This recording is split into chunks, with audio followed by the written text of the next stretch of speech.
Olá a toda a comunidade acadêmica das Faculdades Integradas de Alonso e as demais pessoas que assistem esse vídeo. Me chamo Pedro Henrique da Silva Pereira, sou bacharel em Comunicação Social com habilitação em Jornalismo pela Faixa, formado no ano de 2020. E vim aqui falar um pouco sobre minha pesquisa de trabalho de conclusão de curso, apresentada no meio do ano passado. O modelo de pesquisa utilizado por mim foi a monografia, e minha monografia teve como tema a ética na imprensa brasileira, um estudo sobre o caso Escola Base. Tive como orientador o professor Luciano Zaru. Minha pesquisa teve como questão central a seguinte pergunta: o jornalismo praticado no Brasil é ético? E as hipóteses formuladas para esta pesquisa foram as seguintes: a imprensa brasileira falhou ao noticiar o episódio Escola Base, de modo a fortalecer um discurso sensacionalista? A imprensa no Brasil sempre teve a ética como um recurso escasso, dependente dos interesses comerciais? E a última hipótese: a população brasileira tende a acreditar de modo fiel no que é noticiado pela imprensa? O trabalho é dividido em 5 partes: a introdução, o capítulo 2, que versa sobre a ética, o capítulo 3, em que falo sobre a ética e o jornalismo brasileiro, de acordo com alguns episódios, e o capítulo 4, em que falo sobre o caso Escola Base, e por fim, o capítulo 5, a conclusão. No capítulo 2, falo sobre a ética de forma mais ampla. Logo no seu início, no seu primeiro subcapítulo, falo sobre a distinção entre ética e moral, apesar de muitas pessoas acreditarem que os termos têm o mesmo significado. Ética remete aos estudos sobre a conduta humana, enquanto a moral significa os conjuntos de regras eticamente válidos dentro de uma sociedade. Cito Yves de Lattaille, que fala que correlaciona a ética e a moral a 2 perguntas: a ética como que vida eu quero viver, e a moral, como eu devo agir para alcançar tal vida. Falo também sobre as relações éticas em que estamos imersos desde a nossa infância, seja na nossa família, no nosso ambiente escolar e, posteriormente, nos grupos religiosos, políticos, culturais e profissionais, em que somos obrigados a viver determinada ética. Aqueles que cumprem essas regras morais são bem aceitos, enquanto os que não cumprem, não observam, são punidos e excluídos desses grupos. E as profissões, como falei anteriormente, também se baseiam em códigos de éticas, conhecidos como a deontologia profissional. Isso se dá no direito, na medicina, na engenharia, na arquitetura, na educação e também no jornalismo. O jornalismo também é regido eticamente a respeito, sob um código deontológico. E os códigos deontológicos, os códigos de ética, surgiram justamente por isso, para respaldar a ação do profissional, a ação do jornalista. Os códigos de ética surgem, em sua maioria, na segunda metade do século XX. O primeiro, na França, quando os profissionais de jornalismo franceses perceberam os abusos dos proprietários dos veículos de imprensa que procuravam cercear a atividade do jornalista, fazendo com que eles omitissem determinados fatos. Os códigos de ética, segundo Caram, norteiam a atuação profissional, tanto para o bem, tanto para o mal. Por isso a importância de estar atento, de agir eticamente e de ser ético na profissão em que iremos desempenhar. No capítulo 3º, falo, como já disse anteriormente, sobre a ética e o jornalismo brasileiro. Cito alguns episódios de forma bem breve que marcam a ética, que marcam essas relações.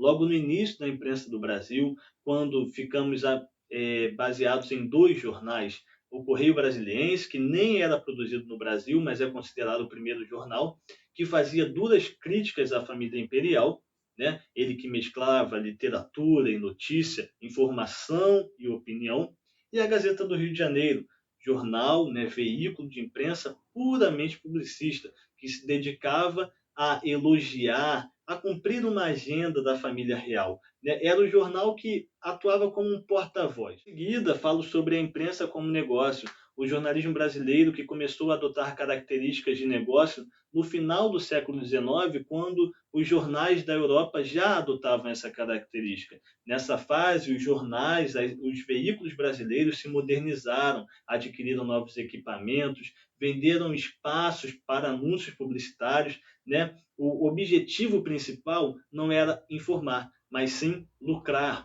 O lucro era o que importava, não o comércio, não as informações de interesse do povo. Essa nova fase exigiu mais profissionalismo, mais consciência ética dos jornalistas. Também, por fim, ainda nesse capítulo, falo sobre os riscos da pluralidade quando o jornalismo brasileiro dá vez aos oligopólios de comunicação.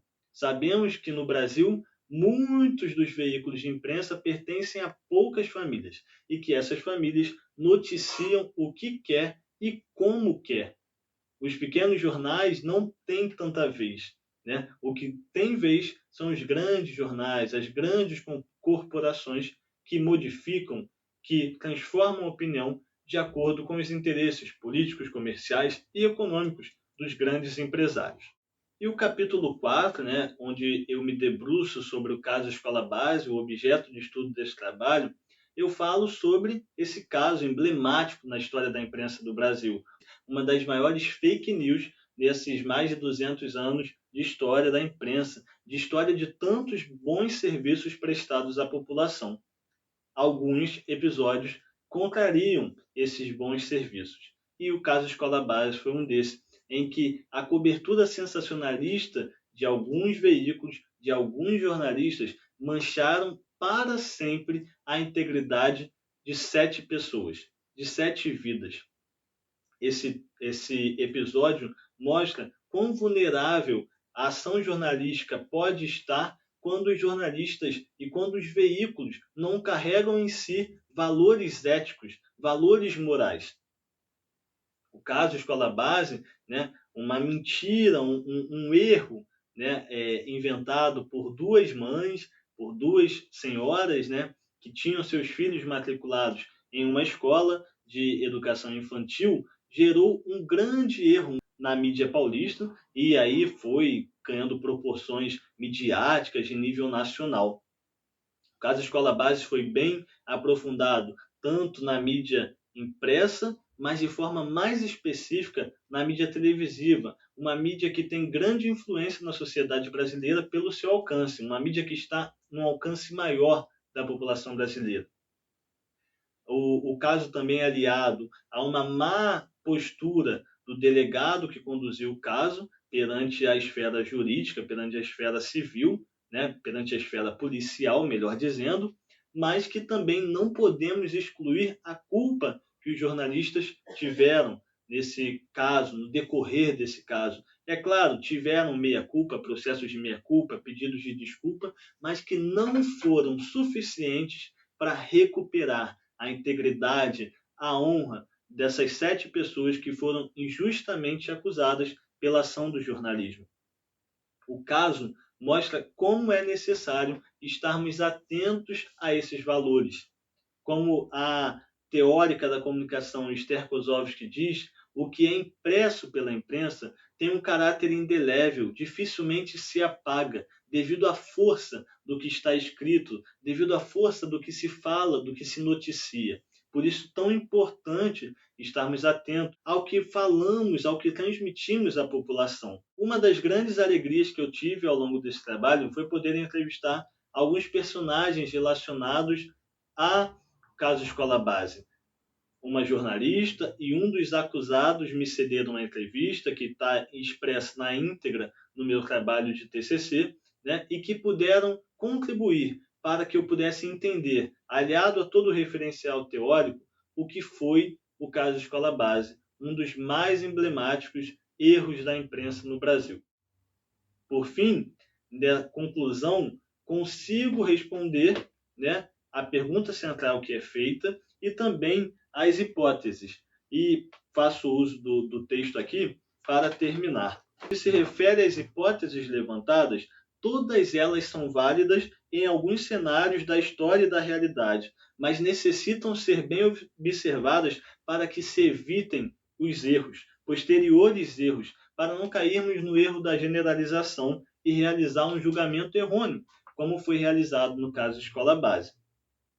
E quanto à pergunta central, podemos observar que os erros, né, não surgiram no caso escola base, que os erros não são não podem ser esquecidos, mas podemos entender que há um esforço pessoal para que o jornalismo seja ético. É claro, depende das pessoas, depende dos bons profissionais e depende das boas organizações, mas que o jornalismo em si carrega características éticas, o jornalismo brasileiro carrega sim características éticas, como podemos ver no nosso próprio código de ética e nas ações de bons jornalistas, de boas empresas. O jornalismo no Brasil quer e deve ser ético.